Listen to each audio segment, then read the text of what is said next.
It's the Fish Florida Show with your host, Riscala Stevens, bringing the outdoors to you every Sunday morning, 8 to 10 a.m. And now your host, Riscala Stevens. Well, a very big and beautiful good morning to you. I have had a heck of a week this last week. I want to start off by telling the listeners that I had what's called a heart angina this last week, which is a precursor to a heart attack. At 2 o'clock in the morning on Wednesday, I felt this huge pain in my chest, something I hadn't felt ever before, not like that anyway, and rushed myself to the emergency room, and 3 days later had heart surgery. Last Friday, they went into my heart and inserted what's called a stent, opened up the blockage. I had a 95% blockage on one side of my heart. And I think the most amazing thing about all of this, I watched it happen. That just blows my mind. I watched these men give me a small anesthetic. It wasn't anesthetic. It was I can't think of the right word. Anyway, something just to relieve the pain. I was awake when they did all this. Heart surgery, and I'm awake. It's just amazing. So I wanted to pass that on to you and let you know that I'm operating without coffee this morning, so there's no telling how this is going to come out, but I didn't want to drink any coffee because I know it increases my heart rate, and they've given me some medicine to reduce my heart rate, so I thought I better not drink coffee. We'll see how it goes. I may just end up passing out here from not having enough sleep, but it won't be from anything other than that. So a good morning to you. Thank you so much for joining. It is the Fish Florida Show. I am your host, Riscala. Every Saturday from 8 to 10 a.m. you can find us here. Doing what we love to do. And I have one of the most phenomenal co-hosts. I'm so blessed to have this person with me. Comes in, shares their experience with the listeners, and always has a unique perspective. And that, of course, is Pam Wersch. She's one of the top female kayak anglers here in Florida. A very good morning and a very big welcome to you, Miss Pam. Well, thank you so much for having me. And oh my goodness, I think we're so blessed to have you around. I really scary stuff. I really feel blessed. I got to tell you, after that doctor told me what he told me about the Widowmaker thing, I said, holy moly. When all of this was going on, I really didn't think it was a heart attack. What had happened was I had called the triage nurse at the VA, because that's where I go to get health care, and asked him a bunch of questions about heart attacks. And one of the things I mentioned to him is I walk every day, but most of the days, at least 5 of the days of the week I walk, it's at least 3 miles, sometimes as much as 4 miles. I said, could I be having a heart attack? Or, when I walk this distance, I don't come back all out of breath. Oh, God, I got to go to the hospital. I can't, I wasn't in pain or any of that. And he explained to me that everybody's different, but that I needed to come in. He convinced me that I should go in, and like a dummy, I didn't feel any pain that day, and I just went to sleep, and then I woke up, and holy moly. So a word of caution to all of you out there, don't mess with your heart. That's not something you want to fool around with. Get a checkup. If you find I've noticed now, so this has only been the second day, let's see, Friday, Saturday, it's only second day that since this has happened. And I've noticed I had this kind of like brain fog. I don't know if that's the correct word, but, kind of like cloudy. All day long this was going on. I woke up this morning and I don't even think I need coffee. Not that I was going to have it anyway, but I don't think I need coffee. I feel more awake this morning. They told me that I had a 95% blockage in my heart. And after they did what they did, they ran an EKG on my heart to see what the efficiency of the heart was. I'm back up to 98%. So also, while I'm thinking about it, there's many of you who are listeners who have prayed for me. Thank you. I cannot tell you how it has humbled me to see hundreds of people praying for me. Thank you. I greatly appreciate it. Anyway, we're going to have a great show this morning. I've got lots of people hooked up. It was it was a last-minute thing, but thank God my guests are so gracious with their time. We're going to have Robert on here in a minute. Bruce Marx will come on. Bruce is a man that I've had on a couple of times. Something that we really something we really don't want to talk about, but we need to talk about, and that is we have a boat and we have equipment on that boat. There are people out there who want that equipment, and they'll steal the boat or they'll steal the equipment. And that happened to Bruce, and he's doing what he can to bring awareness to it. He's talking to different manufacturers of the electronics to try to make it less feasible for somebody to steal it. Because from what I understand now, and he'll verify it when I talk to him, you go out there and you take one of these, I think they're called Garmins. I'm not that familiar with the product itself, but the most common one is Garmin, and the most in demand is Garmin. And some of these can run up to $5,000. have somebody come on your boat and swipe that and take off, and then you just get to use it. What he's talking to the electronics manufacturers about, why can't you put a password or why can't you put a GPS in this thing so that it's not that easy to take and then just go ahead and use? We're going to have Captain Clyde, the Psyche Krapic. He will be on calling in I think he's going to in Louisiana this morning. And Carolyn Stash. Carolyn Stash is, what Bruce Marx needed before he got his stuff stolen. Carolyn is with the AtlasTrax, AtlasTrax.com. We're going to speak with her this morning. Leiza Fitzgerald, she's going to come on and tell us a little bit about what's been happening with CCA of Florida. They've been doing a lot of things. I'm so grateful for people like that. And then we'll finish off with Angelia Swanson, who is also known as the Florida Salty Cowgirl. She's down in the Keys. Robert gives me a lot of information for the area that I'm in up here on the East Coast. And then we have Angelia, who gives us information all the way down to the Keys. And we have Pam, who is on the West Coast, giving us information about what's going on over there. So what's it look like over there, Pam? According to the radar, it's pretty clear today. I looked outside for a minute to let the dog out, and it is beautiful out there. It's such a nice day. I was out fishing yesterday, and it was windy, but a nice day also. So how did you do? It was not my finest day, but I did end up winning Top Lady Angler. But listen, people, do you hear what she just said? It's not my finest day, but I did win Top Lady Angler. What would happen if she was having a hot day? My goodness, and there wouldn't be any fish left for anybody. I don't know.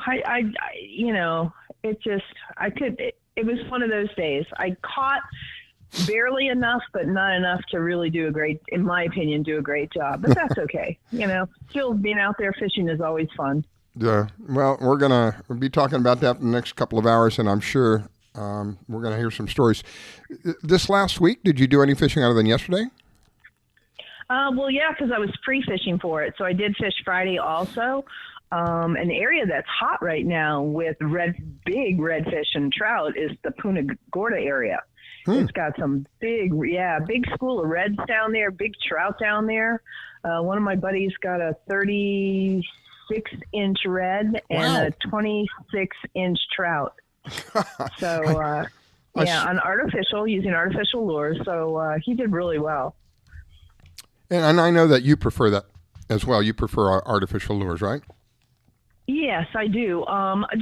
Just me. It's not good, not bad. It just is it is. Yeah, but some this people tournament was an artificial and a bait tournament, so it's a little harder to compete when you're going against guys that are chumming with bait and then throwing their bait in the middle of it. Yeah. But still, I held my own.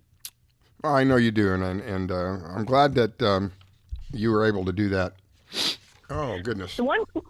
The one cool thing, too, is, again, on the West Coast, over here, we're on a ban about we cannot harvest a redfish nor a snook nor a trout over 20 inches long, which is cool. The good thing is it's really helping bring some of these species back again from the red tide. And the other thing is it's changing the opinion of some of these tournaments, and more of them, by necessity, are going to CPR, catch, photograph, and release. Wow. And those are my favorite tournaments. I love tournaments that are not kill tournaments. Mm-hmm. Well, and it seems to be, I may be mistaken, but to me at least, it seems to be more and more of that happening, where it's a catch and release kind of thing rather than harvest. And go ahead. Offshore it's a little different. I mean, those are weight tournaments, and I understand it, except they still are protecting, which I think, again, is awesome. Yeah. They're protecting the sailfish.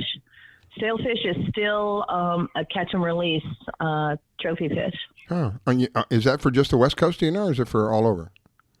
Most of the state of Florida. I don't know about the rest of the country. Robert may know that. Yep. But they harvested so many sailfish that they became a problem. Holy problem. Moly. Wow. So the tournaments got together, and I think it's the IGF turned around and said, for our tournaments now, leader tag is considered a catch. If you touch the leader, it's a catch, and the leaders can't be more than 15 feet. Wow. And the big thing is to revive them, bring them along the side of the boat, get the hook out, let them, hold them along the side of the boat as you slowly go, revive them, and then let them go. And it's so cool to see those fish swim off. And people have got some great underwater shots, too. Wow. They're amazing. Well, I have Robert Warner with Florida Fisherman Magazine on the line with me. Maybe he can tell me for sure. Robert, good morning, sir. Good morning. How is everyone today? Go ahead, Pam. Alive. We're alive. The key word. Yeah, I was listening. I think in Florida you're allowed to keep one per year, and it's normally an accidental death type of a thing. Mm-hmm. People Right. don't normally keep them anyway, but I think you're allowed one per year. Wow. Robert, I wanted to ask you what's the latest and greatest that you can tell us about tournaments going on in the area or happenings in the area. Well, the latest and greatest was the first annual Fish Joyce's Dock tournament yesterday. Dock tournament? We're fishing from the dock? For those of you who haven't followed this story, there's a woman named Joyce. We won't give her exact location. She lives in the Sebastian area, we'll put it that way, on the Indian River, who started shooting boats with hoses who would fish near her dock, claiming she owned the water and that they could not fish there. Oh, I saw something about. Go ahead. I'm sorry. So they contacted the FWC to make sure that she did not, in fact, own the water, and she does not, nor does anyone that lives on a public waterway. But so they all got together, a bunch of people, and we may have helped in that just a little bit in organizing that. And they fished Joyce's Dock yesterday. There's about 60 boats showed up and fished all around Joyce's Dock. There was some prizes from a local bait and tackle shop. We provided a couple prizes here from Florida Fisherman Magazine, and we will have the winners next week. But that was the first annual Fish Joyce's Dock tournament, and it was yesterday. I am crying from laughing. Can you imagine looking out your backyard and you pride yourself with the small amount of dock that you have, and you're chasing people off by hosing them down? You look out your backyard and there's 60 boats. Well, I just posted, if you want to look on the magazine's Facebook page, I just posted the aerial view of the tournament. Oh, I got to see that. One of the nice folks sent it to me. I got to see that. I got to wipe my eyes. It's a lovely sight. It's something to see. That's funny. Just to let people know, the law says that, like you said, if it's a public right-of-way in Florida, not Louisiana, but in Florida, that people can fish anywhere, as long as they're not above the high tide mark, nor they are touching anything that you own in any way. They can't moor on your dock, but they can idle right up and anchor right next to it. Well, she shot a guy with a hose last week, and that's what started all of this. I bet she had no idea the war that she just started. Lord have mercy. Well, I'm sure she had a nice surprise yesterday morning when she walked out. Gosh. So. Yeah, I want to see. I bet that at 9 o'clock there was 60 boats around her dock fishing, Lord have mercy. So. Oh my God! I would have loved to have seen her expression when she woke up and saw that. And it was patrolled by the FWC. They were there the whole time to make sure that no one broke the law. Yeah. Because actually, the only one that did break the law was her, because that can be considered assault. Yeah, it's true. That is true. Yep. So. Well, I think the law reads that you cannot molest a hunter or an angler from, going for their quarry. I think it reads something like that. I don't know the something exact like wording. that, yeah. And she shot him with a hose, so she was actually the only one breaking the law. So. I'm still laughing I'm telling you, tears are coming out of my eyes. It's not from being sad. It's from laughing. I couldn't imagine. I got to see this picture. I'm going to go find that picture. Yeah, I just posted it. That's hysterical. They had an incident like that up in a, let's just call it a high rent area of the Tampa Bay, Pinellas County area. Yeah, and it was exactly. it was hysterical. It was hysterical. Same kind of situation. Yeah, and like I said, all I'll tell you is she's in the Sebastian area. So I did see it. If you look on the Facebook page, you might find an aerial map of how to find her house. I did see something on Facebook when I got on yesterday and started looking around a little bit because the last 4 days. It I don't know if actually has its own Facebook page now. It's called Fish Joyce's Dock. Yeah. Someone started, so. Oh gosh. Or what kind of action are we seeing now, Robert, off the coast? We're seeing lots of action all up and down the coast, both coasts. Obviously, lots of redfish coming in on the west coast. The dolphin have all showed up in quantity now down in the Keys and Wow. up and down the coast. Lots of those being caught. Snapper bite's been good. Grouper season starts May 1st, so people are getting ready for that, me included. Now that'll be right about the time they stop biting. Yeah, of course. It's like September 1st with snook, so they know. So you mentioned you're going down there. Oh yeah, I normally go down to the Keys the first week of grouper season. Oh, cool. And fish with Charlie and Melanie out of with Against the Grain charters. We go out and in search of grouper.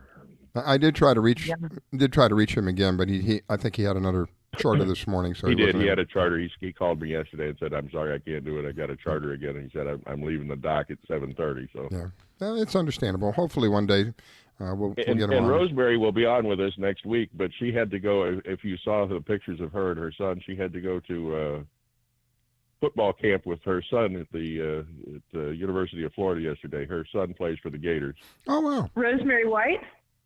Yeah, she'll be on next week. She was going to be on today, but she had to go to Gainesville. So great. Yeah, good. She's a good friend of mine. Well, that's great. She's a great lady. Yeah. She is She's a great lady. But she'll be on next week, and hopefully we'll find a few others. I contacted people so late that they were had other plans. It was well, like I explained to you, I was out of it for 4 days. Tuesday, Wednesday, Thursday, Friday. I really started. We're glad you're still around. Me too. I was saying earlier that one doctor told me you're a very lucky guy because what you had we called a widowmaker, and so I'm still here and kicking, and I feel great. I took the dog out for a walk. I got back yesterday. And took the dog out for a walk and didn't feel any pain. Took him a couple of walks yesterday. I just took him out this morning again. The only thing is, feel a lot better than you did the day you went in. So. I'm telling you, I'm feeling well. Of course, when I went in, it was horrible, but overall, I'm feeling even better than I did before this all happened. So I'm wondering if some of the things I was suffering was related to this. I was like. I guess the way to describe it is kind of like a fog. I was kind of like a fog all day long. I had energy because I was walking. I walk at least 6 of the 7 days. I walk at least 3 miles. The 7th day may not be that long because I have the show to do, so I walk the dog in the morning and come back. I was never any of those times feeling, this pain in my chest. I was never out of breath in the sense that, oh my God, I can't breathe. None of that. And so it never occurred to me that my heart, is having a problem. So I remained. Well, I imagine if you don't have blood circulating properly, it causes problems. Oh, all kinds of, again, I woke up this morning. Now, normally I'd have to have coffee because I just couldn't focus on what I need to do. I'm wide awake, and I went to bed at 1 o'clock last night. So I'm wondering how much of my life, how many warning signs did I have before I had the deadly one?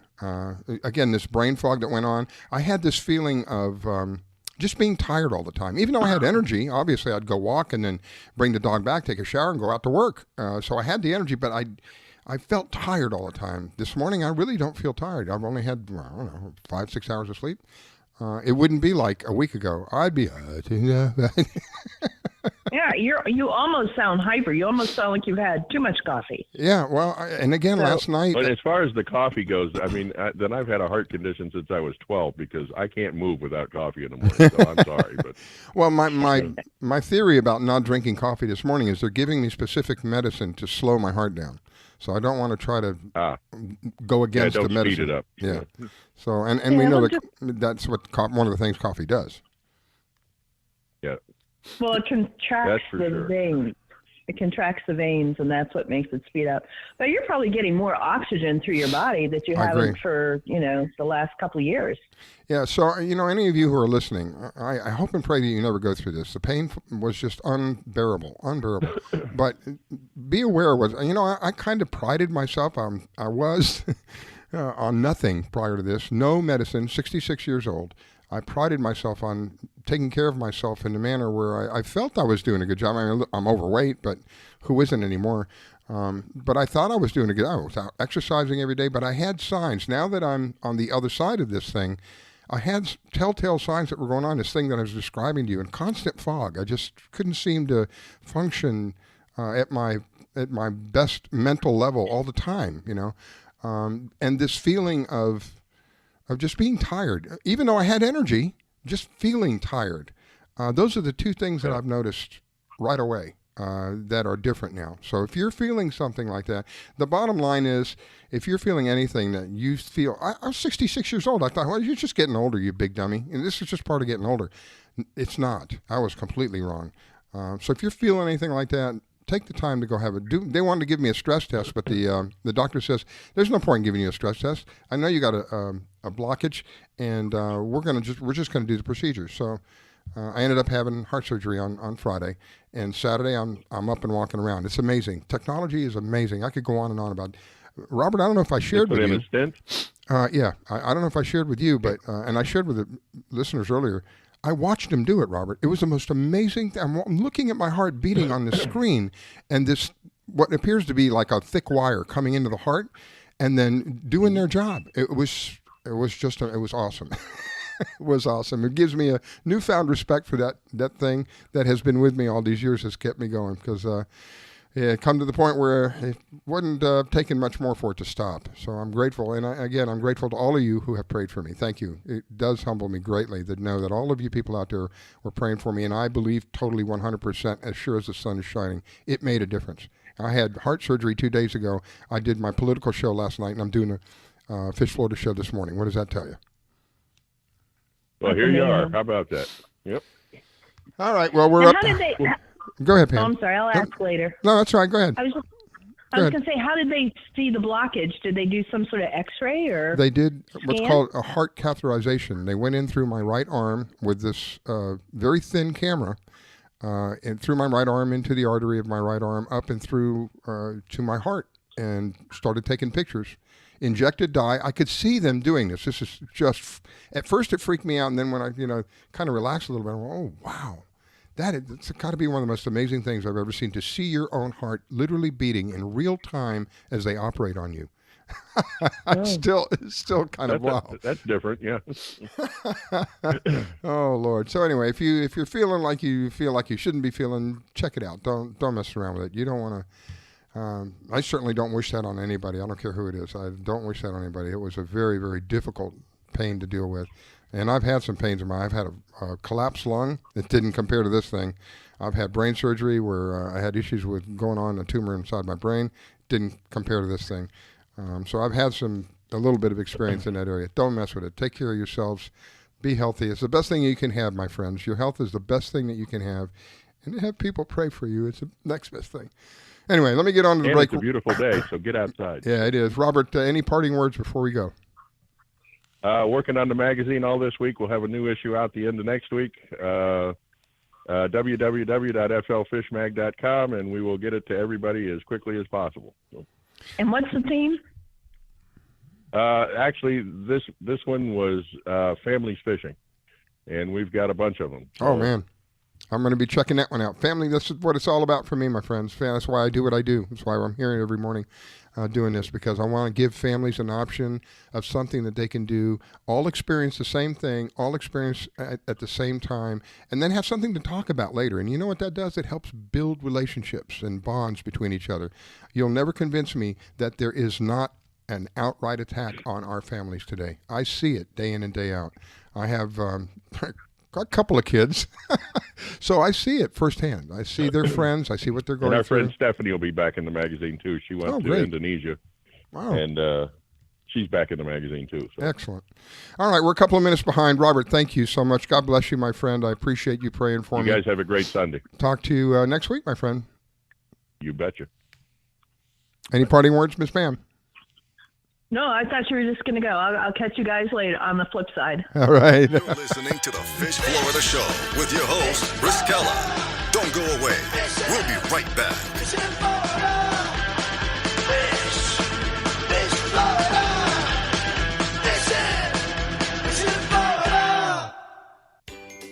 Do you need toner for your Epson, Hewlett-Packard, Canon, Brother, Apple, or Sharp printers? Look no further than Leiza Technologies. In business for over 20 years, they offer the lowest prices on toner on the web. They can also repair your laser printers and toners fast and easy. Call their expert staff today at 561-792-9600 or email us at service@laser-technologies.com for all your toner needs. All toner is shipped nationwide. Why wait? Get the lowest prices on toner. Call or email us today. Grace has some pretty stellar arms, like Serena Williams good, but her face is pretty disgusting. Someone please tell him to go back into his closet and leave us alone. Brittany's face is so stupid and I hate her so much. It's like a scientist created her in a lab to annoy humanity and didn't even do that good of a job. Megan reminds me of a troll doll that came to life intent on killing us with her stupidity. Why is Grace's head so big? It definitely has nothing to do with how smart she is and probably everything to do with how bloated she is. He's so funny. Just kidding. Who would find this disfigured flamingo funny? Never post a selfie of yourself. You look so ugly. The only reason you have so many views is because we think you're a freak and we can't look away. Megan is the main reason that the world sucks so much. I would rather get cancer than listen to another Trevor Moran song. You are a mistake. You should have never been born. Drown yourself in a shallow puddle, please. Wow, I hope she's sterile. These really stopped being funny a long time ago. You're so much more than the things that people say about you. Those people have no right to say cruel things to you to make themselves feel better. It's okay that you sound different than everyone else. That's what makes you so special. We will not tolerate it. We will not tolerate it. We will not tolerate it. We will not tolerate it. Every day, people make me feel like I stand out simply because of the way that I look. Every day, people make me feel small. Every day, I face the cruel words of bullying. And every day, people tell me that I'm brave for enduring this humiliation. But we're not the brave ones. It's the ones that say no to the bullying. The witnesses. If we all join together, there's nothing that we can't do. We will no longer be the silent majority. When we see bullying online, We will let the world know that we're going to take action with the eye. Now, when you see online bullying, there's something you can do about it. Our actions will overpower cruel words. I am a witness. I am a witness. I am a witness. I am a witness. I am a witness. I am a witness. I am a witness. There is power in words. But it's nothing compared to the power of the actions that we put behind our words. Visit eyewitnessbullying.org to learn more. I am a witness, and so are you. I'm gonna stand by you. This station is now the ultimate power in the universe. We have ignition. Strap in. 5, 4, 3, 2, 1. I grab my fishing pole and cast it in the water. I fish until dawn. Oh my, I caught a shark. I'm fishing and blowing on. When the sun shines all day. They call me a grouper. So I'm fishing and blowing on. Oh yeah. It's the Fish Florida Show with your host, Riscala Stevens, bringing the outdoors to you every Sunday morning, 8 to 10 a.m. And now your host, Riscala Stevens. All right. Good morning to you if you're just joining in. It is an honor and a privilege to have you join in with us. And more than ever, I mean that because of the experience that I've had this last week was really something life-changing to watch men literally work on your heart in real time as your heart is beating. I have a new perspective for life. I have a new respect for life, and I'm just grateful to be here, and I'm grateful for people like you who are out there taking the time to let us share with you. People like Pam Worth, who is one of the top female anglers here in Florida, takes the time to share her knowledge and her experience and some of the things that she's been through out there, teaches other people, works with other people. She's a kayak angler. She shows other people how to fish safely in a kayak because it could be quite dangerous if you don't know what you're doing. Good morning, Miss Pam. Good morning, sir. Thank you for that lovely introduction. You're so generous. Always a pleasure to have you on. My next guest is Bruce Marx. Bruce is someone who's become an active person with regard to something we really don't like to talk about, but it's necessary. I believe that if you're going to get through life, the more knowledge that you have about what's going on, the easier it'll be for you. And Bruce is someone who's out there spreading the knowledge. Again, it's about a subject that's really not a nice subject, but it's something we need to talk about. We work hard. We invest our money into different pieces of equipment and technology. And then, of course, there's people out there who, for whatever reason, feel that they deserve it more than you, and they take advantage of that situation. And Bruce is one of the people who's bringing it to light. He's taken the steps of speaking to the manufacturers and saying, look, you could help here. And I don't know, we're going to get an update here in a minute, but it seems to be, up until now, they seem to just have a deaf ear to this. Good morning, Bruce. Hey, good morning, Steve and Brasala. How are you doing? I'm feeling great, my friend. Listen, I wanted to say I'm very impressed that you're actually doing the show today, given the medical issues you've had over the last week. Thank you. Most people would have stayed home and written a letter and said, I'll be back next week. And you're due a lot of kudos for showing up, and I hope you're feeling a lot better. I am. I greatly appreciate that, and pass those kudos right back to you for what you're doing to try to slow this nonsense, this insanity down. Again, last night I saw, this is how naive I am about certain things. I think about somebody stealing a boat. I'm thinking about, they snuck up in somebody's yard. They took a 15-foot boat. They took got lucky in an 18-foot boat. I saw this, I think it was 36-foot, had 3 engines on the back of it. You can't just, haul behind down the road. You know what I'm saying? You can't just, scream down the road with this thing. Somebody had the brass to steal it. Now, I know from experience, because I've had things stolen from me, not necessarily boats, but, many years ago, the longer that it's in the hands of whoever it is that's doing what they're doing, the longer it remains in your hands, the less of the chance that you're going to get it back. So you need to do everything that you can do, and we'll have Carolyn Stash on in a little while. You can do everything that you can, you should do everything that you can do to protect that. And again, knowledge, and this is what Bruce does. So we kind of spoke a little bit about this, Bruce. It seems like it's happening more here in the southern eastern coast of Florida. From what I see, it seems like it's increasing. Yeah, it is. And in fact, there's a couple of issues here over the broader spectrum of issues regarding theft. You mentioned the 36-foot boat, the entire boat leaving somebody's premises or their storage area. And then within that, you have component parts of boats leaving, whether it be through inside jobs, people who show up to boat yards to do work on other people's boats. They canvass the yard. The same thing happens at local marinas where boats are lawfully stored. A lot of people come in to do boat work. A lot of people come in and get off of boats that are invitees of other people. And people are, I should say, the bad guys and girls are assessing the lay of the land, looking what boats are where, what components are in those boats, and then they make plans to come back at a later date and take those radios, take those GPSs, take the fishing gear. And it's something that I can tell you from my experience, nothing I really gave much thought about until I became a victim last April of a GPS theft. I thought my boat was safe in its marina, and I was wrong. And once I had that experience personally happen to me, I started looking into the issue a little bit, and lo and behold, I learned how bad our situation really is here in South Florida. Well, Pam, my co-host, Pam's had a little bit of a brush in with this. You remember telling me about this, Pam? Yeah, I was at a tournament in Southwest Florida, a tournament I fished before, staying at a cute little place that I've stayed before. I get out, tournament day, go to haul my boat to where my kayak, where I was going to launch it. Somebody had tried to smash up my trailer to get to my kayak. It's a nice high-end kayak, but I had it chained through the scupper holes around the base of the trailer.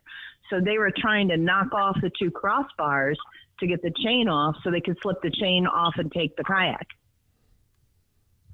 It's amazing. So, yeah. It's amazing. So, Bruce, any update? As I know that you have reached out to the electronics industry, and you and I both feel the same about this. They have it's already there, what we are asking of them. And what we're asking is that you make it more difficult. You know, if we can't stop these people from stealing from us, at least don't make it so doggone easy for them to reuse it as soon as they get their hands on it. And there's different ways that we could do that. It's a GPS, for Pete's sake. Why can't you use part of the, what am I trying to say, the architecture that's there? So this is moved for any reason, the GPS goes off and lets people know, you know, where it's at. Or why can't you put a password? That would be the easiest thing for them to do.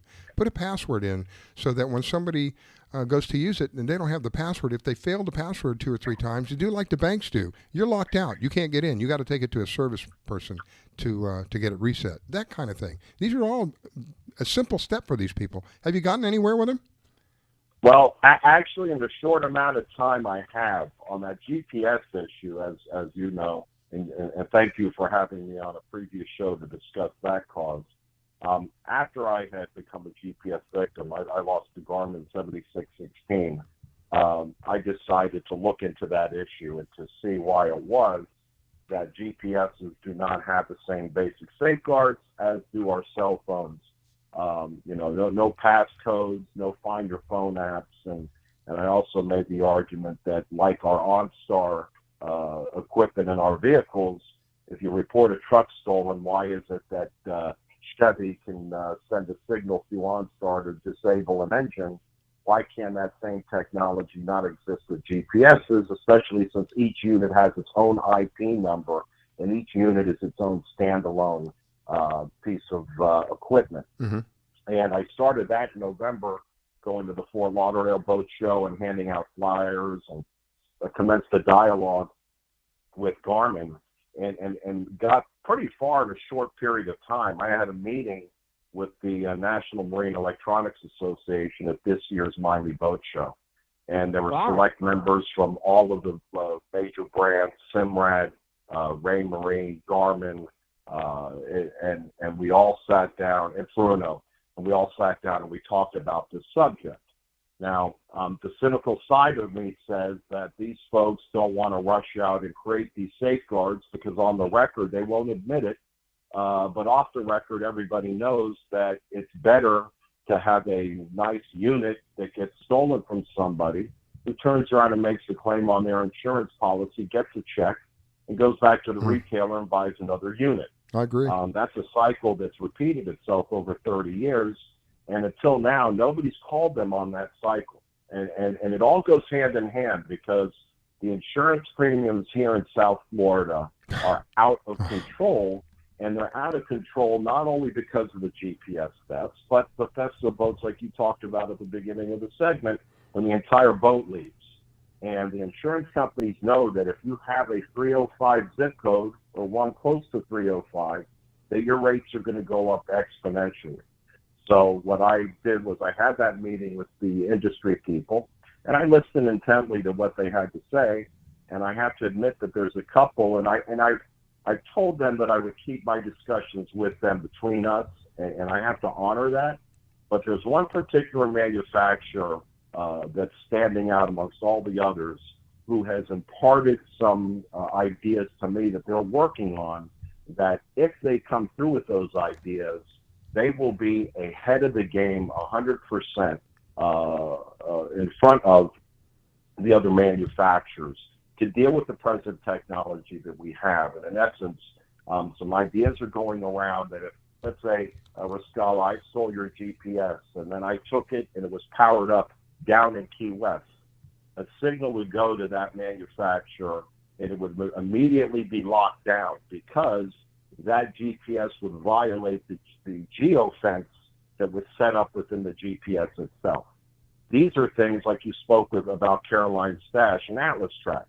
That's what AtlasTrax does. I can have an AtlasTrax unit on my boat, and as soon as it leaves the geofence area, I'm going to get an alert on my phone that says my boat has left the slip.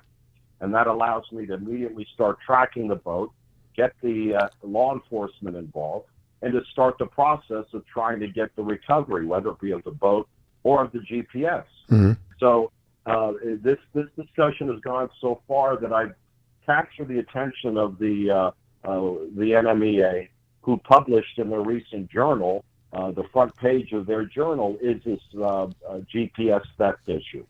So at least the discussion has started, and pressure has started to be placed upon these folks to come up with legitimate reasons as to why they can't do it. Mm-hmm. I'm hearing a lot of excuses like, oh, what if you forget your passcode and you're offshore? Or what if the captain has a heart attack and nobody can get into the unit? I mean, in my view, these are all nonsense types of stumbling blocks that are artificially placed on the issue, because everybody seems to have no trouble in their bank accounts. They can access their bank accounts on their phone, and if somebody forgets a code, they go write it down somewhere and put it on a piece of paper. And so every time I hear these excuses as to why there's a delay in the R&D of this betterment of the product, I respond with these answers, and they're all starting to get it. Good. And so it's a process, but it's a good one. Yeah, I could see not doing the passcode. Okay, I'm dyslexic. I have a really hard time remembering a sequence of numbers, which is, and everything is supposed to have a different passcode. So I can see that. But like you said on OnStar, you should be able to make one phone call and disable it, blah, blah, blah. Like that. Technology is already built into it. And Sam, on the issue of passcodes, the passcode would actually be optional. For all the naysayers or perhaps people like you that cannot physically follow or partake in the passcode option, you just don't utilize that option. And then that way everybody is safe. I mean, the issue about captains having heart attacks, you know what? Ultimately, you have a VHF, and your compass normally we go west to hit land. So the idea of captains having heart attacks has come up. And my answer to that has been, before you leave the dock, show your crew where you've written down the passcode and you put it in the console or you put it with the ship's papers, and everybody knows if my captain has a heart attack, let me go to the ship's papers in the unlikely event that the GPS is somehow shut down during the course of the trip. It's silly. It's silly what they're saying. It to me, in the electronics industry, for what is being requested of them, it's very straightforward. The platform is already in the unit. It's already a GPS unit, so the platform is already within it. I know that they can power on different parts of the circuit, and it would be something as simple as having a 9-volt battery. I'm just throwing it out there. Something as simple as a 9-volt battery installed inside the unit and a sensor, so that they find out when it's disconnected from the main power for whatever reason, a signal goes out right away, and you can track that signal. You can see because you might be working on your boat and accidentally disconnect it.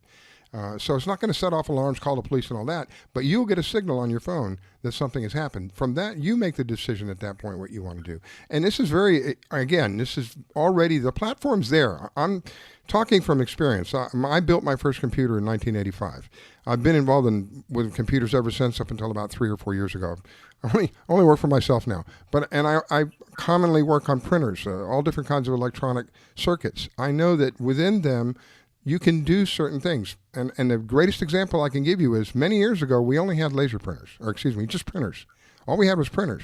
But as time has developed and the technology has developed, now what do we have? We have a printer, we have a fax, we have a copier, we have one machine that can do all of these different things. The same thing, the same idea is what I'm trying to pass on to these electronics manufacturers. I know from my background, it's already there. Just like the printer was just a printer, but it already had the platform. Oh, all we have to do is add a scanner. Now it's a copier.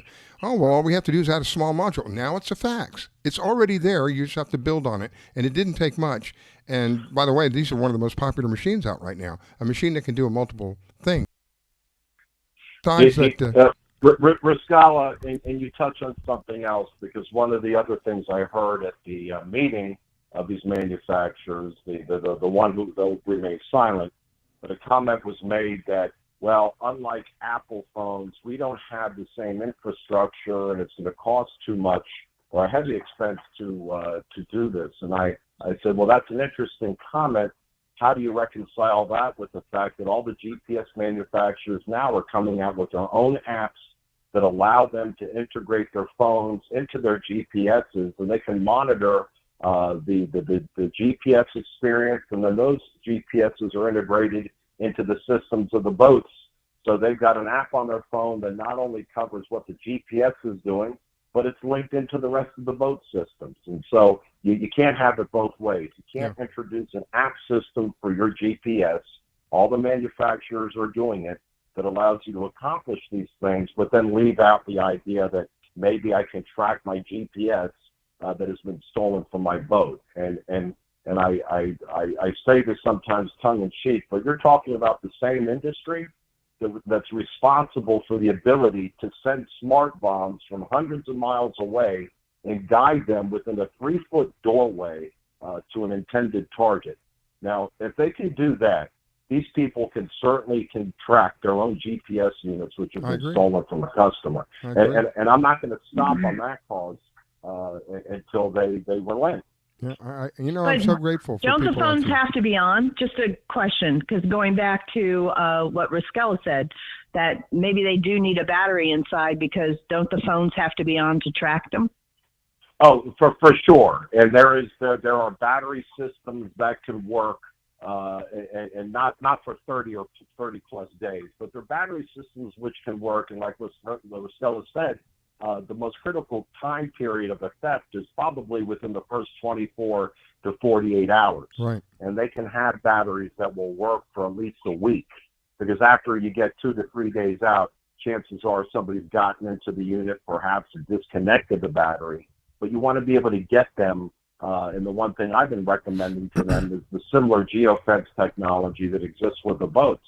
Just have a geofence on the GPS, because had my GPS had that geofence function, I would have known that my GPS was taken from the boat, and I would have been able to jump on that within 5 minutes, as opposed to 9 hours later when I found out that the GPS was stolen.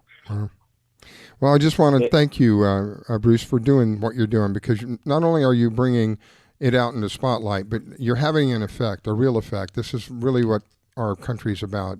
When you see something you know is not right, you do your part to try to make a change. And I'm glad to hear that it's progressing. I really am. That's great. Maybe they're gonna enough pressure on them that they'll do the right thing. And we're not asking for a whole lot, really. Just do the right thing, And No, for sure. And there's one other thing I wanted to mention.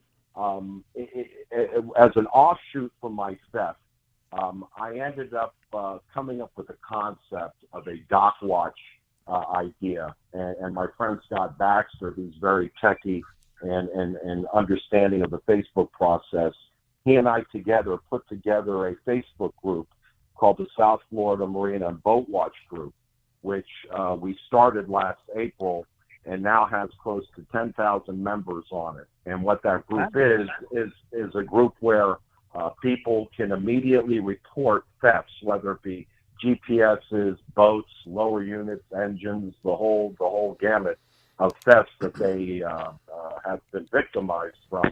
And then that goes up on the page. People share it, and we happen to have many law enforcement officers on that page. And since the time that it was formed, we've had a few arrests, we've had a few recoveries of boats, and I'd invite the listeners that are boat owners to please join that group. Again, you just type in on Facebook, South Florida Marina and Boat Watch Group, and you will see many posts, unfortunately, many posts of boat thefts, but you're going to see a lot of the success stories on that page. And what we're trying to do is grow the membership. We were over 10,000, and then Facebook went through and did some sort of purging, and we lost some legitimate owners as well as some fake profiles.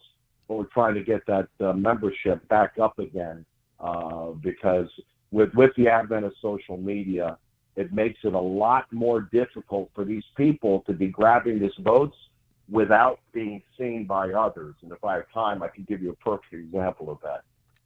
Well, thank you, Bruce. And I really mean that. People like you is how things change. Like I mentioned earlier, we're already hearing that they're at least listening at this point, and it's already there. They're not fooling us. I wish you a wonderful day, my friend. God bless you. And feel better, and I hope you put all the bad stuff behind you now, and you can stop with the hospitals. Amen to that. Pam, any parting words for Mr. Marx? No, I just appreciate everything he's doing, and maybe the next part is like they do with the houses, with the doorbell electric system that monitors and takes photos. Right. That you've got something on your boat that does that. Yeah. Well, unfortunately, they have monitors. A lot of these people are seeing on video, but without something to let you know that it's happening, all you can do is just watch it. It's just sad. You can just watch it happen. God bless you, Bruce. Thank you for your efforts, and I'm glad that they're paying off, and I'll be looking forward to having you back on here in the future. Absolutely. Have a great Sunday, everyone. Thank you. All right, my friends. That's Bruce Marx, and you can find him on Facebook. It's the South Florida Marine and Boat Watch. They'll have a page there. Again, this is not a pleasant subject, but it is an important subject. It's a sick, twisted feeling when you come out and find something that you've worked so hard for that someone else feels for whatever reason they want it more than you, and it's gone. It's just a feeling of a violation, and I don't want that feeling to be passed on to somebody else if we can avoid it, And some of the things that we could do to help avoid that is to incorporate some of these ideas into electronics that already exists. It's already there. All right, I'm gonna pass up on the next commercial because we are running a couple of minutes behind, and I didn't want to keep Captain Clyde on hold for too long. He's been very patient. Good morning, Captain Clyde. Good morning, Rascala. It's awesome to hear your voice, my friend. I want to thank you, Captain Clyde, because I know that you're some of the people who were praying for me, and I expressed earlier. Here I had heart surgery on Friday. I came home on Saturday, walked my dog 2 times, did the political show Saturday night. I'm just up this morning, and I'm doing the fishing show this morning, and I'm not using any coffee, and I feel very awake. This has probably been something that's been going on something that has been going on for a very long time. And some of the symptoms that were the warning signs that I was getting, I just thought I was getting older. I really didn't equate it with heart disease or heart, losing its ability to function properly. I hear some noise there in the background. I don't know if can you hear me, Captain Clyde? Maybe he's in a bad spot. A lot of breakup. Yeah, he might be in a bad spot. Are you there, Captain Clyde? Yeah, I'm here, but I do hear some noise. Okay, let's see. All right, go ahead. I'm here. All right. So, were you able to hear what I said? Yes, Yeah, I was. yeah. I did hear it kind of breaking up a little bit, Yeah. but yes, you were correct. You were definitely covered in prayer for my whole family. Well, and I appreciate that, and your friends. I know you mentioned to some of your friends. Thank you. So, are you in Louisiana today? Yes, I am. I have been traveling quite a bit since January, but I am back home. And tell me a little bit about the traveling. I want to hear about it. Well, we started in January. We went up to Edison, New Jersey, in the snow. had a very good show up there, and of course drove home and had 2 days to restock, and went to Columbus, Ohio, for another big show.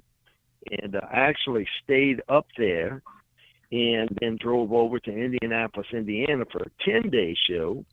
And toward the end of that show, I was hired by Crappie University to teach my course, Catching More Crappie, at universities across the country. And they flew me back to the University of Louisiana Lafayette, the Raging Cajuns, and I taught my course there. And then they flew me back to Indianapolis, Indiana, to finish up my show there. And then we drove home and had a day and a half to restock, and went to Beaumont, Texas.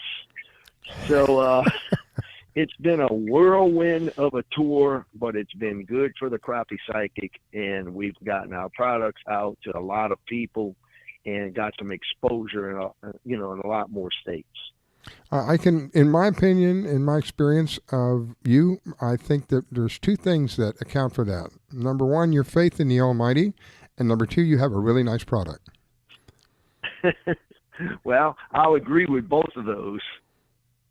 That's my bit. Go ahead, Pam. I know you're itching there.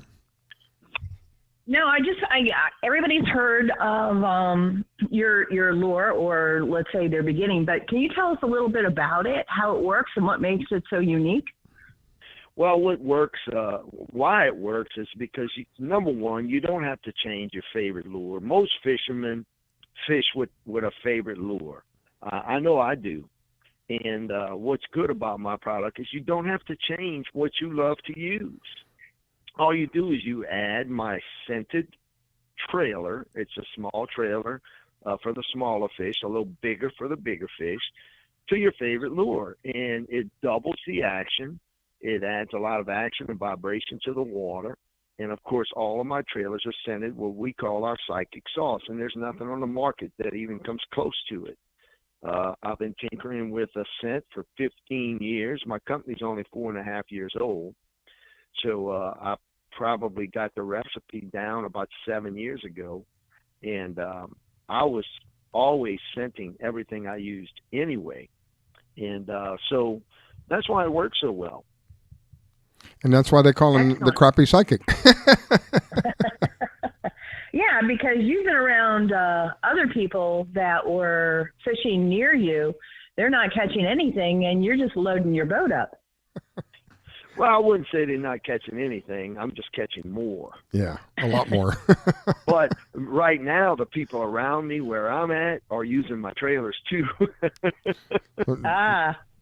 So they've learned that secret. So we're doing extremely well in Louisiana. As a matter of fact, one of my pro staffers just took first place in another tournament using them. So, I mean, we're winning tournaments all over the place. And like I said, it's very simple. It's a simple concept, but deadly to the fish. I mean, they just absolutely go bonkers over it. And you mentioned that you've been doing this for how long now? How many years? I've been actually fishing for crappie for 30 years. My company's only a little over 4 years old right now. But you've been working with the trailers for how long? I thought it was like 14 years? I've been working with the trailers for almost 7. 7, okay. You know, we used them for a little over 2 years before we decided to start up the company.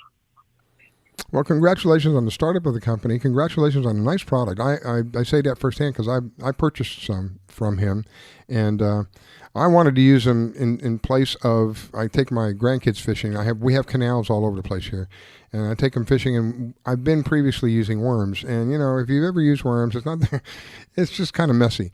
This makes it real easy. I just put this trailer on there, and again, with the younger kids, they're a little more impatient. So if they get to cast it out there and then slowly bring it in versus cast it out there and watch the bobber, they'd rather do this the first, you know, because they're constantly moving.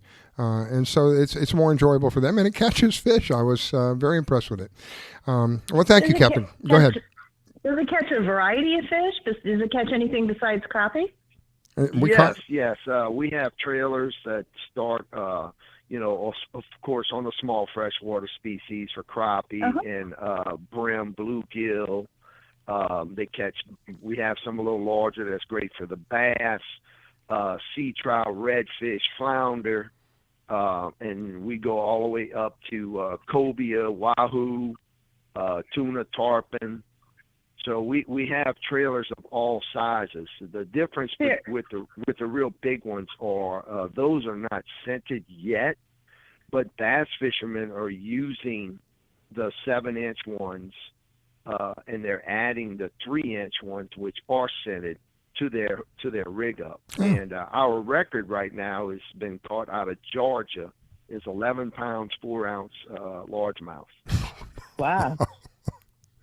Wow. See, I didn't know you made those different trailers. That's the first time I realized that. Oh, yeah. We started out with the crappie trailers, of course, and, you know, we just continued to move forward from there. And especially now that we went up north, they're going to be fishing walleye, muskie, you know, steelhead, a lot of the species up there. And I've been getting feedback already that they're working great. So pretty much these trailers attract every species in the water. When I go crappie fishing, I catch like 6 different species of fish. Wow. Just when I'm crappie fishing. Well, I know with the grandkids, they caught what I call brim. I don't know if that's a correct name for them. That's what I call them, brim. They caught a baby bass on one of them. So I know that in my experience, it's more than one kind of fish that you can look forward to. Anyway, I am all out of time. Let me give you an opportunity before you go. If people are interested in this stuff, how do they find out? Where do they go? Well, they can go to our website, www.thecrappiepsychic.com. And we also have a Facebook page, The Crappie Psychic. And we're also on Twitter, Instagram. So, we're pretty easy to contact. And, we just redid our website with some beautiful pictures, close-up pictures of our trailers. And we have a lot more products than just the trailers on there, too. Well, my blessings to you, my friend, and my greatest of thanks for your prayers. I greatly appreciate it. Pam, before I let him go, any parting words? No, I just think people should check it out. Like I said, this is the first time that I realized that he does saltwater as well. Mm-hmm. So that really expands. Kind of blew my mind when you said that. I didn't realize that. And you're a lure preference fisher person. I'm trying to figure out the right words. Angler. Okay, there you go. That way we can be politically correct. It's not a meant to be a gender thing. So powerful. Yeah, I like that. That's a neutral word. All right, we're going to be taking a break. I've got to take this one, and we won't be gone very long. Thank you, Captain Clyde. God bless you, my friend. Wish you a wonderful day. My friends, here we go. You're listening to the Fish Florida Show with your host, Riskella. Don't go away. We'll be right back.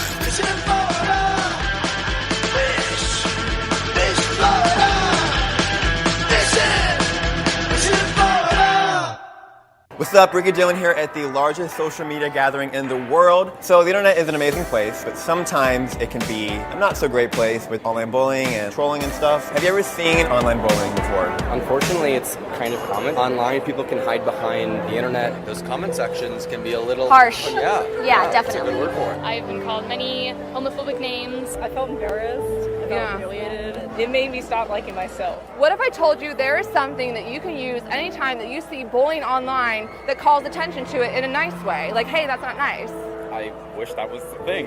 It's this! So anytime that you see any kind of hate online, go into your phone, go into the symbol section, post this I, and it says that that's bullying, that's not nice. So would you post this if you saw someone bullying someone? Oh yeah, definitely. It's like a lot more mature way to handle the situation. Find the emoji in your phone, send it to 5 of your friends, and let them know what it means to be a witness. Go to eyewitnessbullying.org to learn more about the emoji. Thinking of moving? Before you do anything else, call Diane Whittick of Bowen Realty. She provides a concierge service.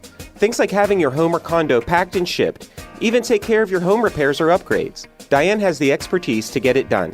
As a seller, you will have constant contact. She will furnish you with bids on any services that might need completion: air conditioning, plumbing, handyman, and even cleaning. Living up north and have a home to sell here in South Florida? Just give her the keys, address, and a signature. Your payment will be wired when the property is sold. That's right, Diane does it all. Thinking of buying? Diane has great listening skills. Tell her what you want, give her your budget, and like a genie, she will make your real estate wish come true. There's no regrets when you choose Diane Whittick of Bowen Realty. To reach Diane, call 561-247-5478. That's 561-247-5478.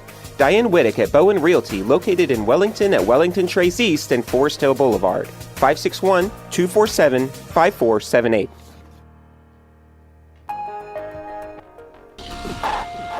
We just finished dinner and it was time for homework.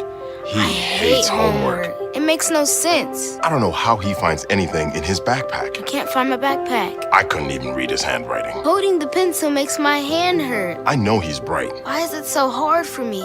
He's I'm just trying gotta as try a hard little as harder. I can. When you can see learning and attention issues from their side, you can be on their side. Go to understood.org, a free online resource with support and tools to help your child thrive.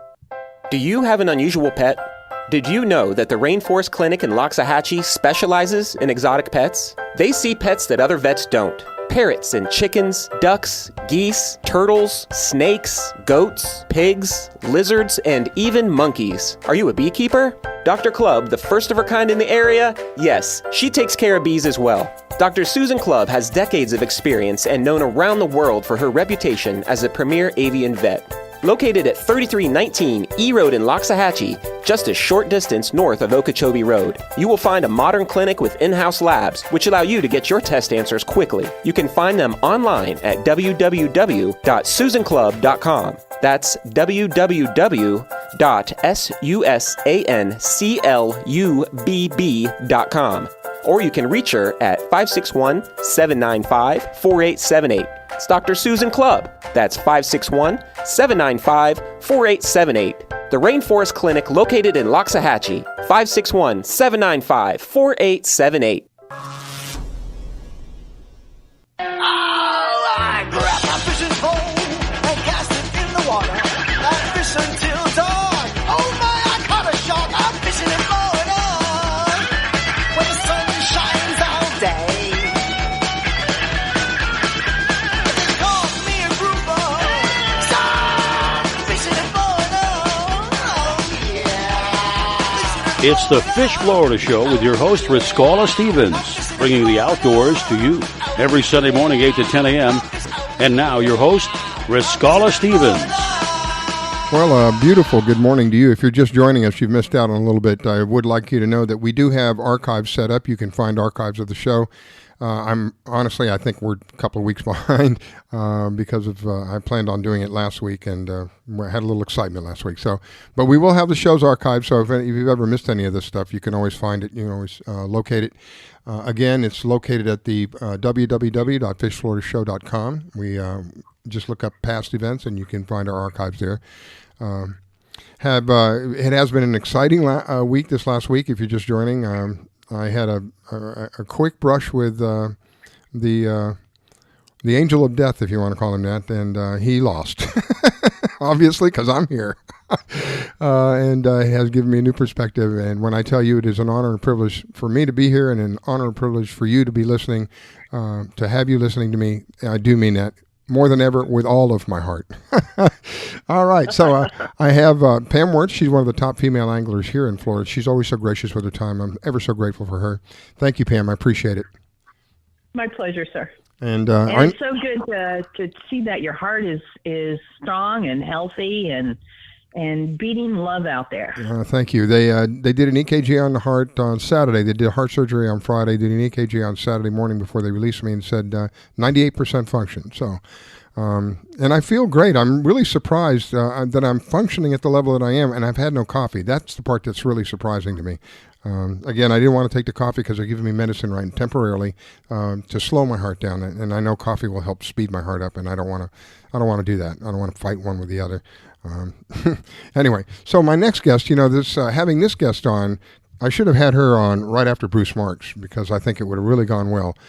She's with a company called AtlasTrax, and she provides a product that I believe is so vitally important today.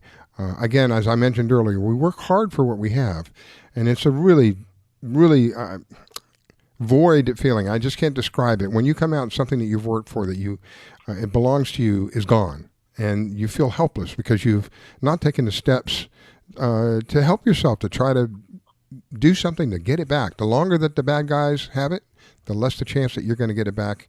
Or even if you do get it back, you're going to get it back in any good shape. So my next guest, Carolyn, she helps people not only with boats. I was quite surprised she got into the airline doing aircraft, doing a couple of jet skis, I think, not jet skis, snow skis. So a lot of different applications for this product. I'm interested in it because of two primary things. Because I do the fishing show. I think people should protect their investment. And she has something small enough that could fit in your pocket. God forbid you get out there and something happens and you have to jump in the water. This thing will help them find you almost immediately, within 10 feet of wherever you are on the planet. So it's pretty awesome. And I talked earlier on the show about technology and watching these people work on my heart. I'm watching these people stick this thing in my heart, and my heart is beating, and watching them do what they're doing. Technology is amazing. It's just amazing. Good morning, Miss Carolyn. Thank you for taking time to call in. Well, good morning. I'm so happy that your health is improving and that you're feeling better and that you're back on the radio show. And good morning, Pam, to you too. Go ahead, Pam. Oh, I'm I caught welcome. Sorry. She was probably I thought drinking she was coffee. Talking to you. I went brain dead for a minute. Maybe I need to check my heart. Yeah, no worries. And you mentioned the GPS tracking and safety. This is the time for swordfish tournaments, and of course those are a lot of time overnight. So people that have trackers, whether they be ours, hopefully, and others, at least, if you're overdue or you don't make it back in, or you've got family home and worried, they can always just log on and see exactly where the boat is and have a little peace of mind. So, yes, we want to help people with stolen assets, stolen boats, stolen jet skis, things like that. But safety is a really important part too. And like you said, the tracker's so small, you can throw it in a ditch bag, take it on your person, throw it in a backpack, hide it in a boat in a real inconspicuous space where people aren't going to really be able to find it or look for it, so that if something is taken, we can track it. The owner's notified immediately when it moves 300 feet. They're notified every 10 minutes where it is, and usually you get that stuff back even before it goes to wherever the final destination is. But if it does get down to, someone missing all those emails and text notifications, which is very rare, then at least when the asset stops for 5 minutes, they'll know that's the last spot where it was. And clearly zoom in for the satellite map, a road map, within 4 to 10 feet, like you said. So amazing. That's really important for that. And we're also wrapping up the snow season. We had, I think I mentioned 700 snow groomers that have the trackers. But right now we're getting into the boating season. People are getting their boats ready. They're pulling them out of rack storage. They're bringing them home to detail them. When you get that boat in the front yard, just detail it for a day or two at the target. Yeah. And Bruce Marx will tell you too, people are even just taking the electronics. It's, they're even brave enough to leave the hull behind. They just want something to sell as fast as possible. Yeah. So that's where our alarms and our GPSs are really, really functional. Go ahead, Pam. No, I was going to say that I noticed on Instagram more and more items getting stolen. I think in the last month, I probably saw 15 kayaks that were stolen. They're just a little bit easier target because the idea of a kayak is it's portable. Yeah. And I've seen like 15 on Instagram in the last month because the season is opening. More people across the country are, thawing. So I think it's an amazing concept that you came up with, and I'm excited for you. Yeah, it's pretty unique too, because what we're trying to do is get into obviously boat builders and boat dealers, boat sales companies, but even the state of Florida. If you have a GPS tracking device, you can get a discount on your annual boat registration. Oh. So that's something that a lot of boaters don't even know, that program even exists. EPIRBs and GPS trackers allow you to get a discount on your yearly boat registration fee with the state of Florida. I didn't know that. I love doing this show because I'm always learning. I had no idea that existed. So, okay, yeah, absolutely. Jing, in case anybody missed it, say it again. What is it? If you have an EPIRB on your registered state of Florida vessel or a GPS tracking device, they will give you a discount on your annual boat registration fee for your renewals. So you just have to go to the state of Florida website and look up that information on what is actually the procedure of doing that. But very many people know that. If we can get the word out, to the state and say, hey, this is a recommended tracker, that would be a great option too. But saving money is, what all of us want to do too, so we can have the time, to go out and use these toys that we work so hard for. Mm-hmm. I would think every boat dealer out there would turn around and suggest that every client who bought a boat put that on just for you would save it in the registration fee within the first year or two. Yeah. Right. And they're so busy, putting these boats out, which I understand, adding new products sometimes is difficult, which is what we found. And then unfortunately the customer, when they pick up a boat with triple engines, is told by insurance, you have to find a tracker. Now they're doing all their homework. So it would be nice if, like you said, Pam, out of the gate, hey, we have this available for you. You want us to put it on the boat for you? And it takes, 30 seconds to install it. You pick a place to hide it, pull off the adhesive, turn it on, and you're good to go. So our trackers require very little installation at all. And here's something that's exciting, Riscala. We have the alarm system that I mentioned before that has a 60-foot cable wrap that you can wrap around a dock or wrap around your fishing gear, your dive gear, if you go into your home for a short time so they don't steal it off your boat. And also has door sensors. Very soon, the GPS tracker is going to talk to the alarm. What that means is if your boat's in the Bahamas or down at the marina, and like Bruce Marks, somebody opens up the hatch or opens up an electronics cabinet, the tracker will be smart enough to send an email to the customer saying your door's been opened. So that way they know something's going on. The boat is not moving, it's not off the dock, but somebody is fiddling with the boat. So that's right around the corner. We just have to have the first one program now. So I'm pretty excited about that too. Great. That's amazing.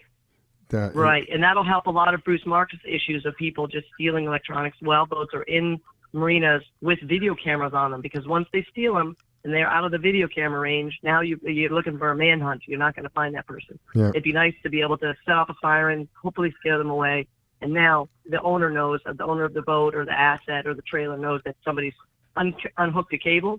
Hey, that's a great thing to know, and affordably, less than $1,000. Wow.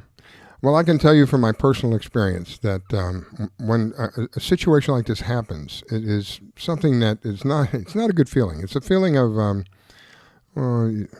like your personal belongings have been I can't think of the right word. It's not a good feeling. Violated. There you go. That's what I was thinking of. It wouldn't come to mind. And to know that you've worked so hard for whatever you have, it's a minimal investment to protect it. And people like Bruce, I'm grateful for people like Bruce to speak up, and I believe eventually he'll be successful. The electronics people will bow down because this is going to be a demand. This is something that people are going to demand. They're investing thousands of dollars in their equipment, and the platform's already there. They're no longer going to be able to fool it. But so what do we do about the people who have already made the investment that are not going to be fortunate enough to buy the new equipment that may have all that built into it? How do you protect what you have? The way you do that is with something like AtlasTrax to stop these. The longer that these people have whatever it is that they're taking from you, the less chance that you get it back. The longer that they have it, if you do get it back, it's not going to be in anywhere near the shape that it was when it left wherever it initially left from. So the faster that you can recover whatever it is, whether that's a snowmobile, whether it's a boat, whether it's an aircraft, she does aircraft, construction equipment. I was quite surprised she does. It's something I didn't think about. Yeah. But the construction equipment's hundreds of thousands of dollars. Right, and where's the first place construction equipment goes? Down to the port, and it's exported in a container. So, they're not really disassembling construction equipment like they are vessels and RVs and things like that. That they steal and leave out in the desert. Wow. So, what Bruce is doing is pretty amazing. If we can keep people that are, again, don't even go on the boat because there's some kind of protection. Skip to the next boat or, skip to the next boat. But right. I've got an older 2006 Hydrosport. I don't have any fancy electronics on it that have chips, hopefully, in the future. But, I needed an alarm system, so we came up with this one. If somebody opens up the plexiglass to turn on the stereo or just to try and steal something, there you go. The siren goes off, and hopefully, the guy gets off and goes on his merry way. But, yeah, exactly. And, people will come in your driveway and take stuff. And I'll tell you a story. Here's a crazy story. There was a boatyard on the west coast of Florida about 3 weeks ago. There was a 350 Ford in front of the gate. They pulled it away from the gate, crashed through the gate, and stole 3 center consoles with triple engines. None of them had trackers. I don't know how, but all 3 were recovered without damage. But that's a massive undertaking into a boat dealer's yard. Think about how bold you are to do something like that. Take 3 boats and move a 350 Ford. The same truck? They came back 3 times, or they came back. No, what happened was they, from what I understand, they pulled the truck out of the gate, and then 3 separate vehicles struck one in and stole 3 boats at the same time. Yeah, they're becoming very, very brazen. Very brazen. It's really is sad. This is why I want people like Bruce, who's an activist and trying to bring this to the attention of people, and people like you who can provide an option, because this is the reality of what we are today, where we're at today. There are people here who feel that they're more entitled to your product, whatever it is that you've worked so hard for. They're more entitled to it than you are, and if you don't protect yourself, you're going to find yourself in not a very good situation. We're not talking about a lot of money with respect to how much you have invested. My goodness, I was shocked. I hadn't been to a boat show in many years. And I went and looked at a boat that the last time that I was involved in boating and had a boat and all that, at that time it would have maybe cost $30,000 or $35,000. Almost the same kind of boat now is almost 3 times that price. So when you consider how much you're investing to get your fun out there, and not protecting it. Who drives around in an expensive car and doesn't have insurance? Because we know there's people around here that will drive without insurance to protect yourself. Why wouldn't you do the same thing with somebody or something that you have worked so hard for? Whether it's a boat, and again, I want to mention. Did you hear about this one, Carolyn? I think it was a 36-foot. I can't remember the make of the boat, but it had 3 engines and a trailer that had 4 tires, 4 axles on the trailer. You can't just pick this thing up and go barreling down the road with it. It just kind of backs up what you were saying with the 3 trucks coming in and stealing all. These people are brazen. I would be almost fearful of catching them in the act, because if they're that brazen, they may harm somebody at that point. So it would be a lot safer to be away from that while it's occurring at the initial point, but to know that it's happening and let the law enforcement people jump in and take care of it for you. I mean, if they're that brazen, honestly, what would stop them from hurting somebody? They're willing to knock the fence down, come in and take 3. You imagine the value of 3 boats? We got to be over $100,000. Yeah. Oh, easy. And I'm just happy that they were able to recover them. But I got the phone call because, how many trackers can go in consignment yards? I mean, if you've got a customer's boat, out for sale in a boat dealer's yard, it's a great idea to have a tracker on that. Wow, I didn't think of that. Funny story. A bunch of years ago, we had a guy who was out in Vegas who was gambling at the craps table, and his boat was in the process of being stolen here in Florida and running up the highway. So, he's like, I'm not leaving the craps table. Do whatever you have to do to, get police on the boat. And they actually apprehended them. We chose to apprehend them when they were filling up the trucks at a gas station. So that way there wasn't a high-speed chase going up the highway. Oh. But you're right. When these guys get these boats, they're flying. I mean, they're driving erratically. They're potentially harming other people on the road. Who knows about if you catch them in the act? Yeah, so just I would be the whole fearful of business that. has to be shut down. Yeah, I would be very concerned if I caught them actually in the act. Somebody like that. I mean, this may not be the common thing that's going on, but some of these people are absolutely brazen. Like I mentioned, this boat the post that I saw wasn't, it wasn't anything smart. Initially I'm so ignorant. I thought, well, this just happens to little things, the stuff I can pick up and take off, like a kayak, like what Pam has. That's not even close to they're becoming more brazen, and we must do whatever we can to protect ourselves. And something like this I think is just common sense. I don't think it really requires a lot. For $500 for the hardware and for about $1 a day, the monitoring, it's such a low cost investment for any kind of asset. Yeah. So we want to make it available. We want to make it affordable. The alarm system that's going to talk with the tracker, that's going to be less than $1,000. There's nothing in the market that's like this, that's that affordable. We just wanted to reach out to everyone, and I'm sure we'll be working with Bruce, down the road too, on some trialing some of our cool products too for some of his electronic side. But yeah, it's just it's a sad thing that's going on. But we can do something about it though. It is sad. But go ahead. So I was going to say we want to focus on some safety too, because as people get their boats ready for the season, we want to make sure everyone's safe, has all the safety equipment, all of the VHF radios, EPIRBs, whatever you need, safety rafts, and always have a tracker on that boat, especially for these Bahama runs. Yeah. I was just kind of backing up what you're saying. It is a sad situation, but there is something we can do about it. We don't have to just sit back and take it, and this is one of the things that you can do about it. This is just a logical step for me. Anyway, Miss Pam, I'm up against a break. Any parting words before I let Carolyn off the line? I just wanted to, Carolyn, how do people get in touch with you?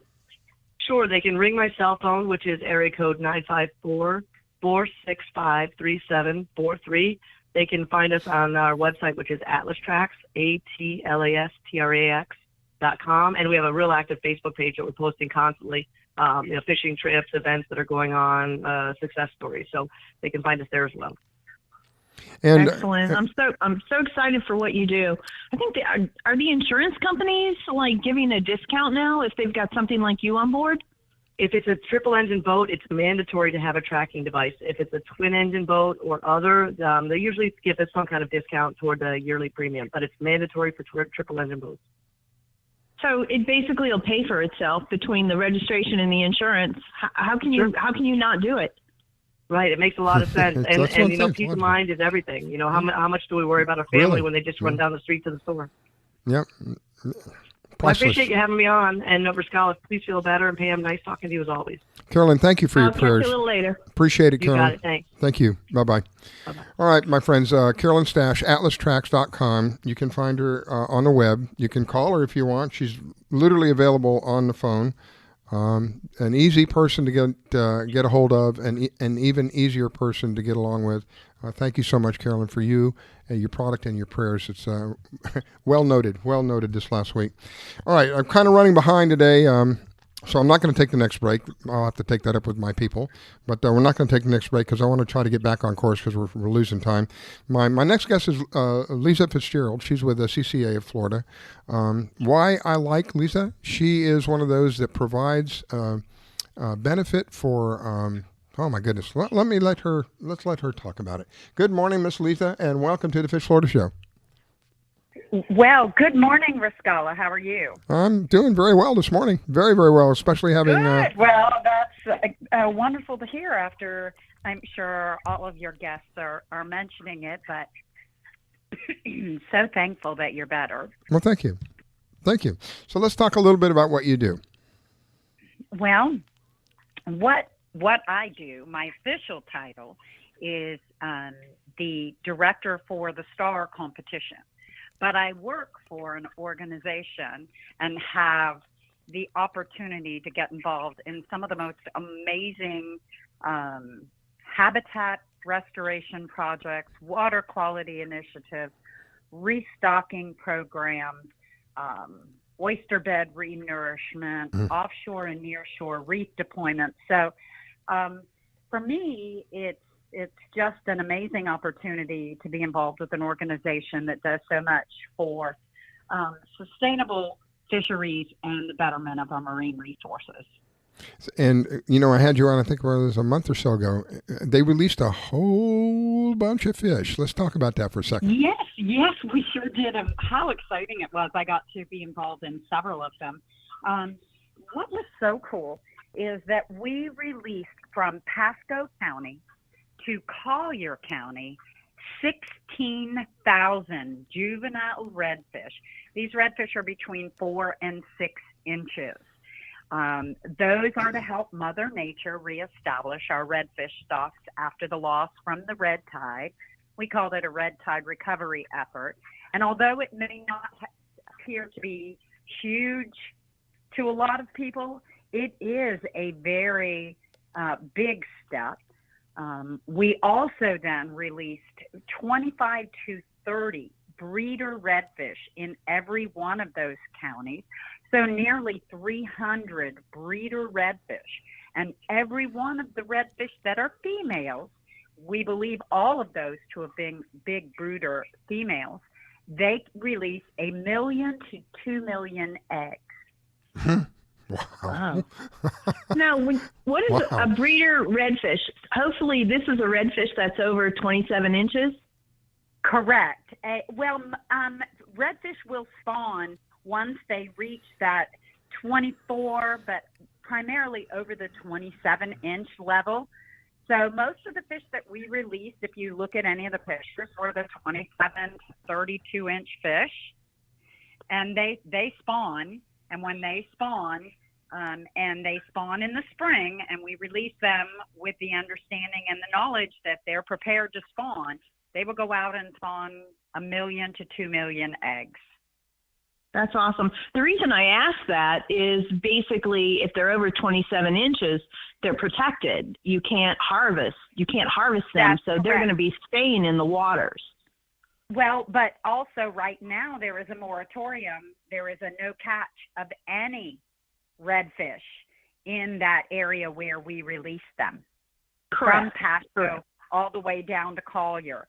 So right now they cannot be kept, and they will spawn here in April, so they will still be protected. They are addressing what they will do regarding redfish and snook coming up in May.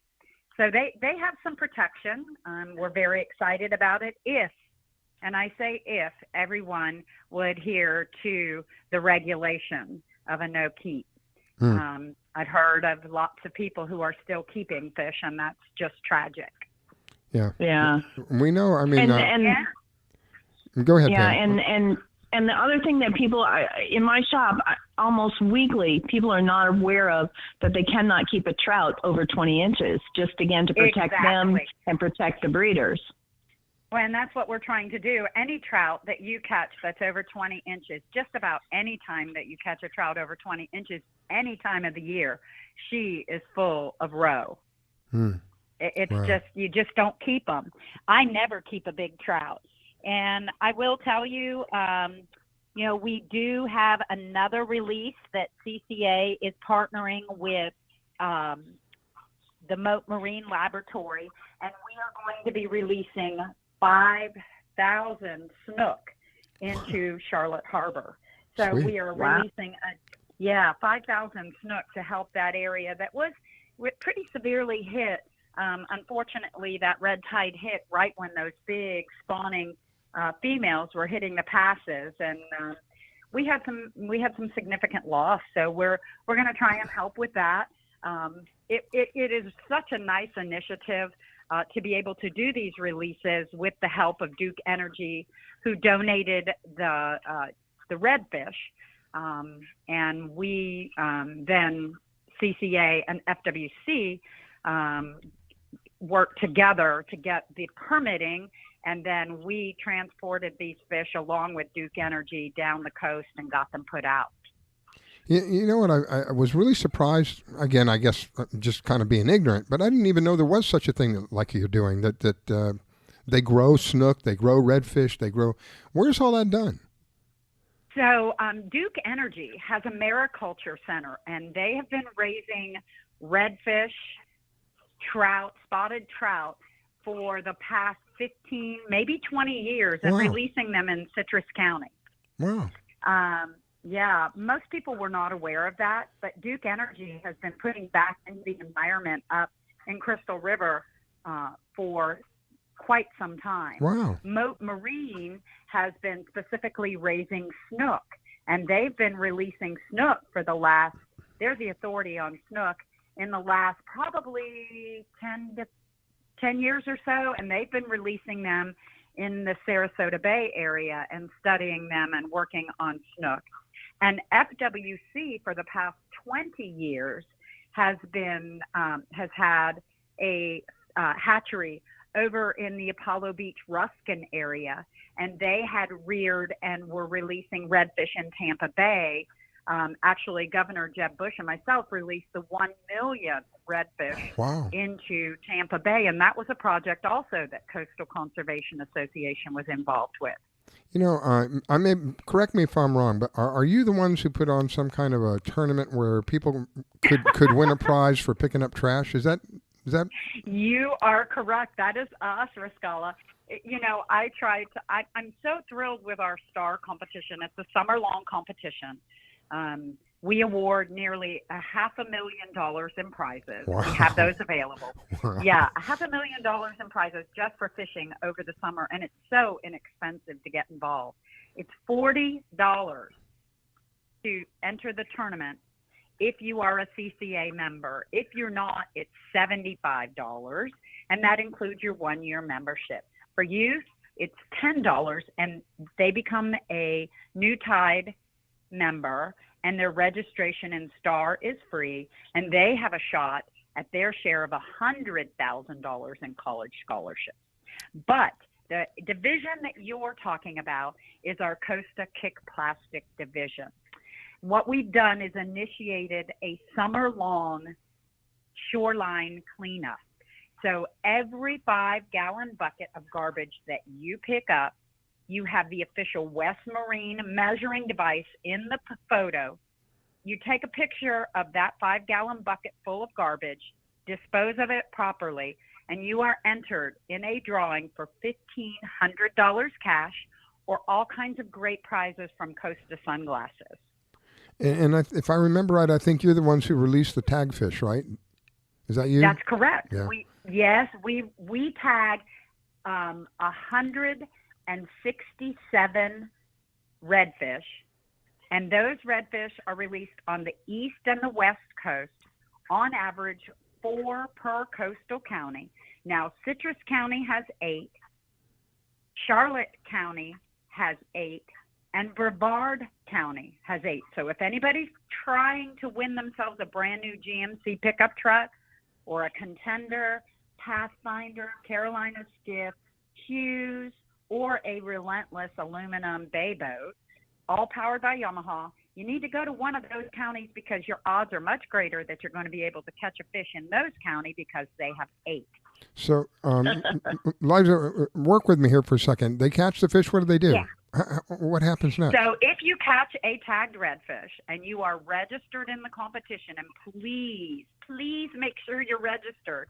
If you catch a tagged fish, you have to have, you take a photograph of it on the official West Marine measuring device. You can pick them up at West Marine stores. You can pick them up at Tampa Fishing Outfitters, Gator Gyms, Southeastern Bait and Tackle. You can pick them up at Tampa Outfitters, T.A. Mahoney's, pretty much any big bait and tackle store.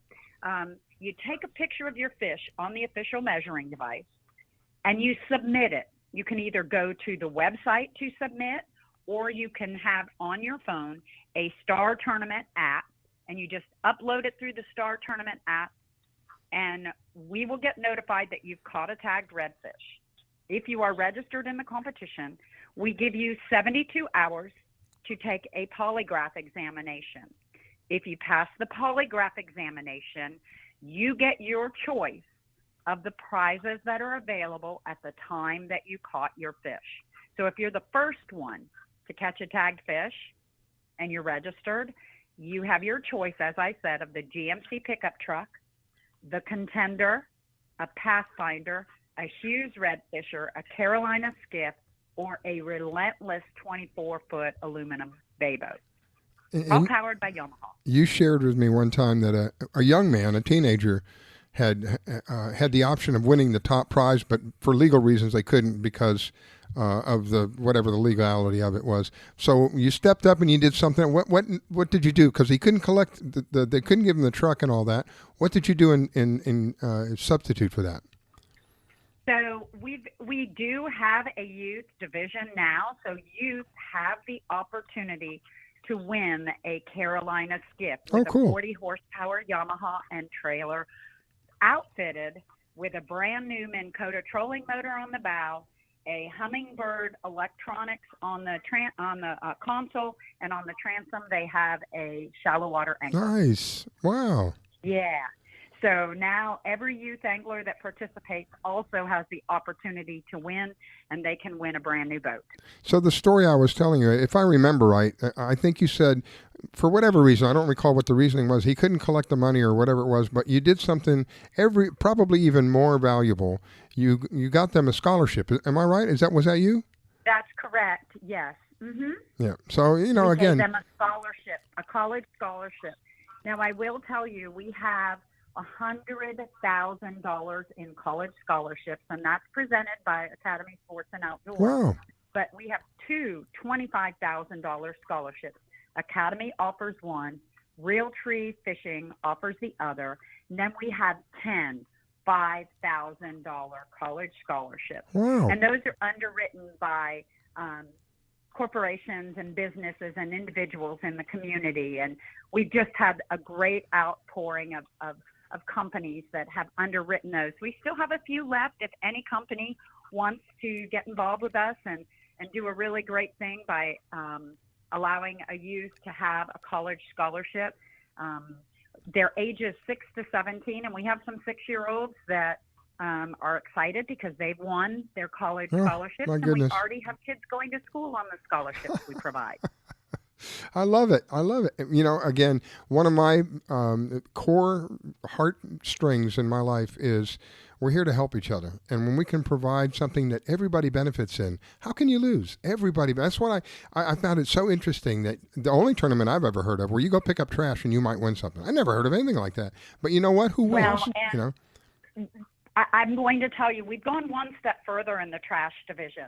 So everyone knows that high school students need community service hours. And it's really difficult a lot of times for our kids to get their community service hours. But as a high school student, if you participate in the trash division and you pick up those 5-gallon buckets full of garbage, and you can pick up and dispose of as many 5-gallon buckets in a day as you want, the more you pick up, the more hours I can provide for you in your community service hours. But I have to see the pictures of those, and then I will have that that individual email me his community service hours, and I will sign off on his community service hours. I give a half an hour for every 5-gallon bucket that is gathered. That's great. Wow. Yeah. So high school students, if you're listening, parents, if you're listening, it's always a challenge to try and get your high school student to an event to get community service hours. Here's something they can do all summer long and rack up community service hours. What a phenomenal idea. It's fun. I so appreciate it. Get one of the service clubs out there, to spend the afternoon. That would be great. And you can get together with your friends and family. It's all done through the app, so it's any time that you get out there. I have a young man who last summer collected 53 5-gallon buckets full of garbage. My goodness. Wow. But every day he would go out, that he had a chance, he would go to the marinas and he'd pick up garbage.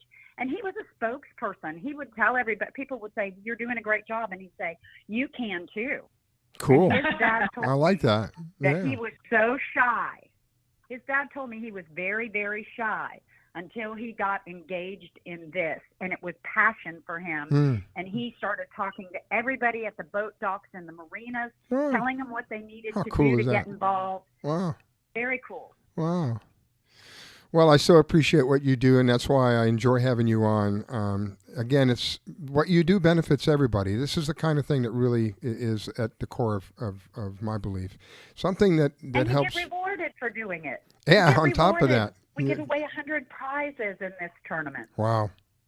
And so they can go online, Riscala, and just go to CCAFLSTAR.com, CCAFLSTAR.com, and they go right online and get registered.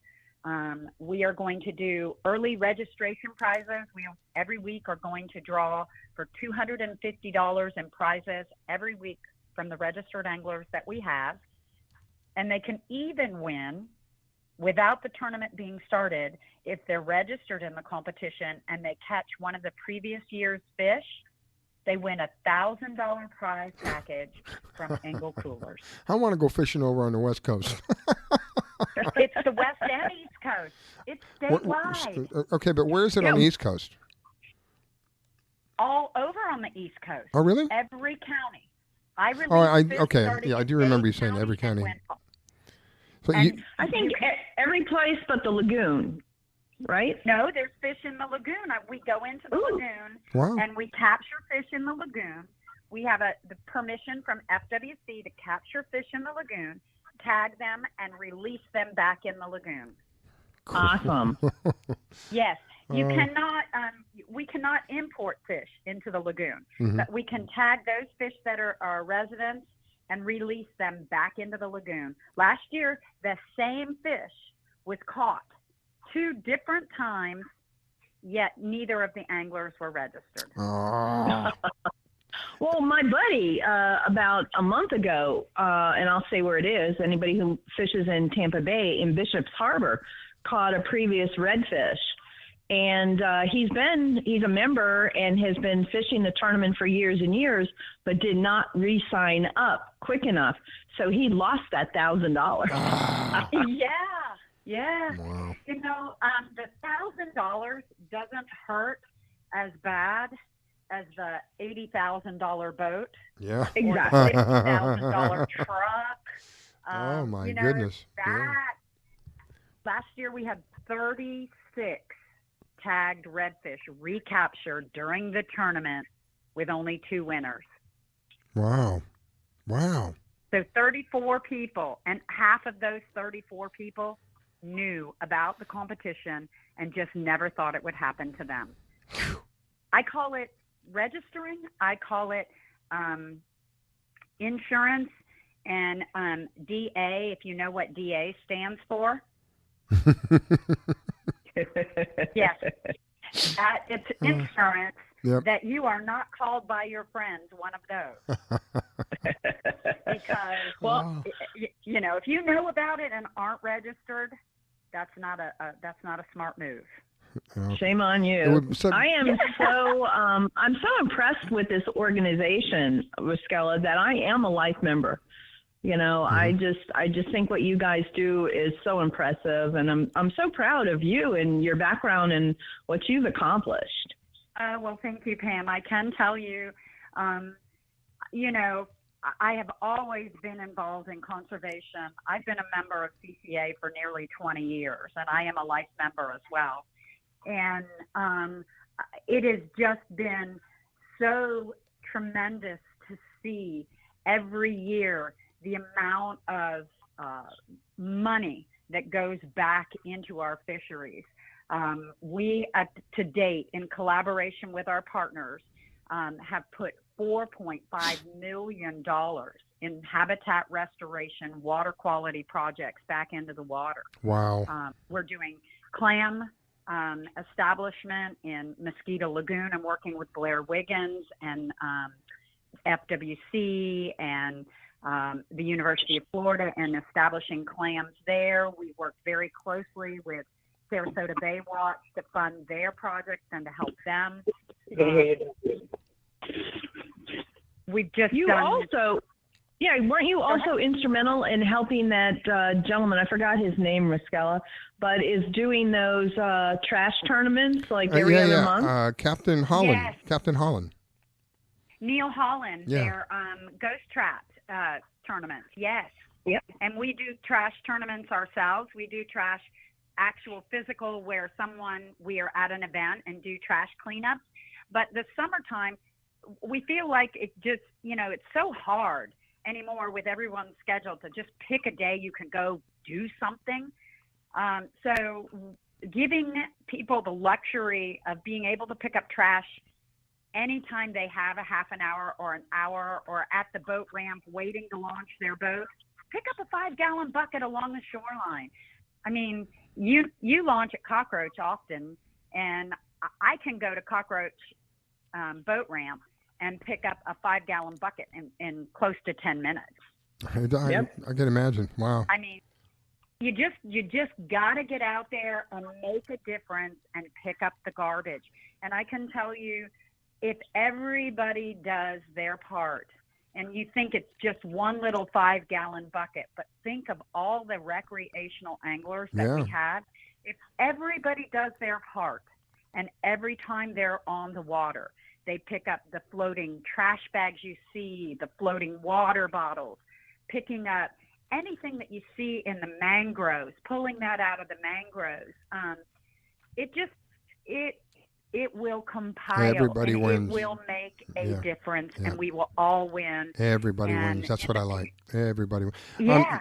Leiza, I'm completely out of time. I actually went a little over, but I wanted. No problem. I just am so thankful that you had me on today. And I'm so thankful that you do what you do. Get registered.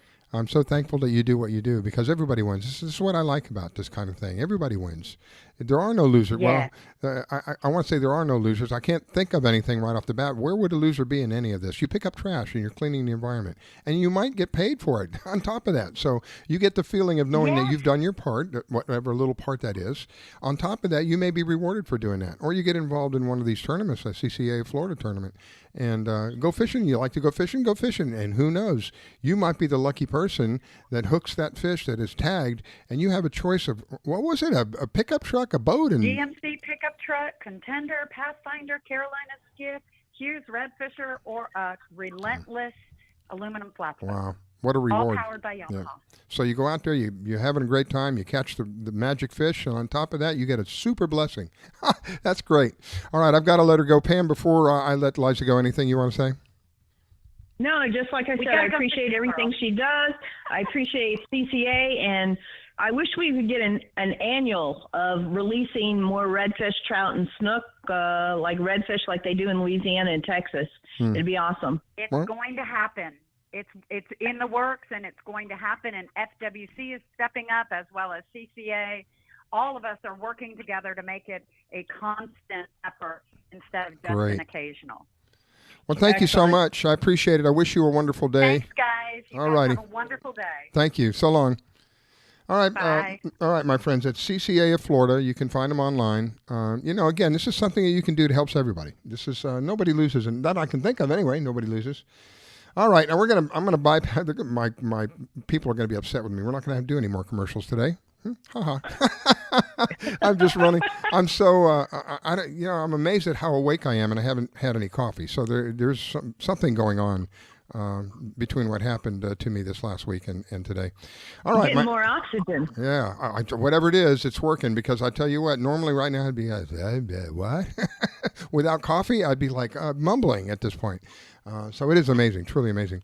My next guest, let's see, it's Angelia Swanson. She is known as the Florida Salty Cowgirl. She's down in the Keys. I enjoy having her on because she can tell me what's going on down there in the Keys and kind of give us a feedback of what the latest and greatest is happening down there. Good morning, Riscala. Good morning, Pam. Good morning, young lady. First off, I have to elaborate on your last guest. I am an avid trash picker-upper, and even last weekend I spent a lot of time on a paddleboard. I carry a net bag just like you would carry to scallop or put chum in or anything like that, and I fill it every single time I go out in the water. I've been active with some of those beach cleanups, and I just can't stand it. I'll turn the boat around to pick something up. Wow. And you guys would be amazed at what my trolling lines, because keep in mind, I spend 90% of my fishing time trolling, and you would be amazed at the garbage that my trolling lines have picked up. How sad. I've picked up 5-gallon buckets. I picked up a Samsonite suitcase. No way. You wouldn't believe the things I picked up. So yes, please, everybody help keep the water clean. I'd be real happy about that. Everybody wins. Everybody wins. So yes, everybody wins. How's the action down in the Keys? I think you're in Isla Mirada. Is that you? I'm in Isla Mirada, and the kingfish bite has been on fire lately. Wow. We've still got some small wahoo coming in. The snapper bite on the reef has been insane. The yellowtail bite, you can limit out pretty darn quick. The mangroves are on fire, and they're huge. And like I keep telling you guys, the grouper must have known the season shut down, because they are coming up, they're biting, they're coming up big and black, just like we dream of when they're in season. So, yeah, they know it. They're still fun to catch, though. Am I right? Is the season? There's been a ton of tuna action, too. The blackmen are just going nuts out there right now. The hump has got so much tuna, it's like boiling on the surface right now. Wow. Yeah, I've been to the hump. That's kind of a strange. I think that's where I went, or maybe it was the 406 something or another. I went to a place where they took me. It was like an underground mountain, underwater mountain. Absolutely. Is that where the hump is? Yes, we have several humps right in that area. The Isla Mirada hump, then we have the 409, and then we have the Marathon a little bit south of that. But that's exactly what it is. It's an underwater mountain, and as the water rushes over the top, on the backside, you get a lot of bait fish that build up, you get a lot of sharks that build up, and you get a lot of big fish that build up. So I am very fond of deep water vertical jigging, and that's where we go out there to play with the amberjack and the tuna, and man, it's a lot of fun. But the tuna have just been on fire. I mean, like, stop fishing for them because we've got too many kind of on fire. Oh, my goodness. And they're coming in big. Usually they're nice and football size, but they're big this year. I've caught my PB this year twice. Wow. Caught it and beat it, yeah. So they're coming in real nice. No complaints at all about the offshore fishing in the Keys right now. There is a lot of meat on a tuna in comparison to other species. They just seem to be loaded with meat. They are absolutely loaded with meat, and it's some of the best fish you'll ever eat. My goodness. You can sushi it right on the boat. It's phenomenal. So the first time I ever caught a tuna, this is many, many years ago, the first time I ever caught a tuna, I called a friend of mine who's an avid fisherman. I go, I was naive. I didn't know much better. Should I fry this? And he starts laughing. He says, if you want... How do you like your tuna? I said, well, I eat a lot of canned tuna. He goes, if you like canned tuna, if you want your tuna to taste like that canned tuna, you take it home, you open all the windows in the house, and you boil it. And I went, are you kidding me? That's going to taste horrible. He goes, do what I'm telling you. You just take it home and you boil it. And I did. And I understood why he wanted all the windows open. Oh, my goodness. The smell that comes up from it isn't the most pleasant of smells. But I will tell you, it was absolutely the most delicious tuna meat. I made so much tuna salads and just associated things that you make with tuna fish sandwiches. I was amazed that boiling it would just make it. I thought, and again, I was ignorant. You're going to boil it? Ugh. I thought maybe like boiled chicken. You just boil all the taste out of it. And, no, it's not true. Have you ever boiled it? I have not personally. I'm a big fan of like your seared ahi tuna, and our blackfin is of that quality. So Wow. I sear it, I pan sear it, and eat it with it still really darn red in the middle. That's my favorite way to have it. Yeah, some of that stuff's almost like eating steak. Yeah, some of us on the kayak, we get a small one. I've got a couple friends that'll bring soy sauce and what is that green stuff? Wasabi. Wasabi, yeah. And that'll be lunch out on the boat. Absolutely. It's been lunch for me many a day. Absolutely. Wow. Yeah, if you forget lunch, just catch the blackfin. You're good to go. My goodness. So how, you mentioned the 409 and the hump and all that. What's kind of closer to the shore? Well, the closest to the shore would be the reef. And the reef goes out about 4 miles from where I'm at. Mm-hmm. And like I said, we usually troll first thing in the morning and last thing in the day. That's your best times to troll. So midday, we'll either go out to the hump if we have good weather, because that's about a 16-mile run. So if you've got bad seas, you don't want to go out there. And if it's choppy weather, then we go up on the reef and fish. And like I said, all of the above have just been great lately. The hump's been very productive. The reef's been extremely productive. And the troll's been productive, so I've got no complaints at all. I looked at the radar. The barracuda have been biting like nuts too, and they usually do for me. And even though we, catch and release every barracuda, but they sure are fun to catch. They've been dancing and doing some aerials lately that are just insane.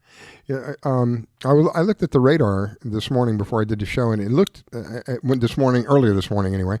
It looked as though it was absolutely clear out there. Is that what you're seeing down in the Keys as well?